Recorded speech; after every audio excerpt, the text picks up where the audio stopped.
Warangal municipal corporation council సమావేశంలో మరోసారి రచ్చరచ్చైంది. Mayor గుండు సుధారాణి అధ్యక్షతన జరుగుతున్న మీటింగ్లో బీజేపీ, బీఆర్ఎస్ కార్పొరేటర్లు ఆందోళన చేశారు. డివిజన్ల అభివృద్ధికి నిధులు కేటాయించాలని డిమాండ్ చేశారు కార్పొరేటర్లు. కౌన్సిల్ హాల్ పోడియం దగ్గర బైఠాయించి నినాదాలు చేశారు. వరంగల్ మహానగర అభివృద్ధికి పాలకవర్గం ప్రభుత్వం కృషి చేస్తోందన్నారు మేయర్ గుండు సుధారాణి. డివిజన్ల వారీగా సమస్యలను గుర్తించి పరిష్కారం చేస్తున్నామన్నారు. నగరంలోని నాలాలపైన బ్రిడ్జిలు, రోడ్ల పనులను పూర్తి చేస్తామన్నారు. ప్రజా సమస్యలు, అభివృద్ధిపైన చర్చకు సభ్యులు సహకరించాలని కోరారు మేయర్. మీటింగ్లో ఆందోళనలు, నినాదాలతో ఫలితం ఉండదని, ప్రజా సమస్యల చర్చ జరిగే విధంగా కార్పొరేటర్లు సహకరించాలన్నారు ఎమ్మెల్యే నాయని రాజేందర్ రెడ్డి. మేమందరికి కూడా కాంగ్రెస్ పార్టీకి వాళ్ళకి ఎట్టిచ్చారో టీఆర్ఎస్ కానీ బీజేపీ కానీ అందరికి అట్లా ఇవ్వాలని మేము రిక్వెస్ట్ చేసినాం, ఒప్పుకున్నారు. అదే జరుగుతుంది.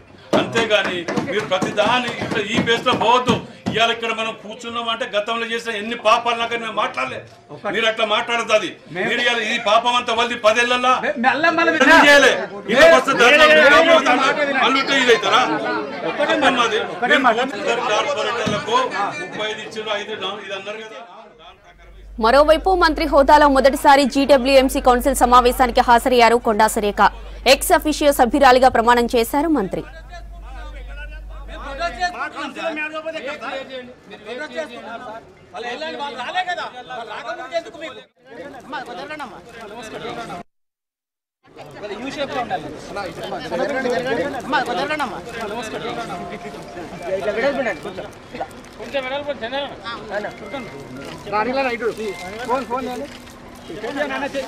చేయండి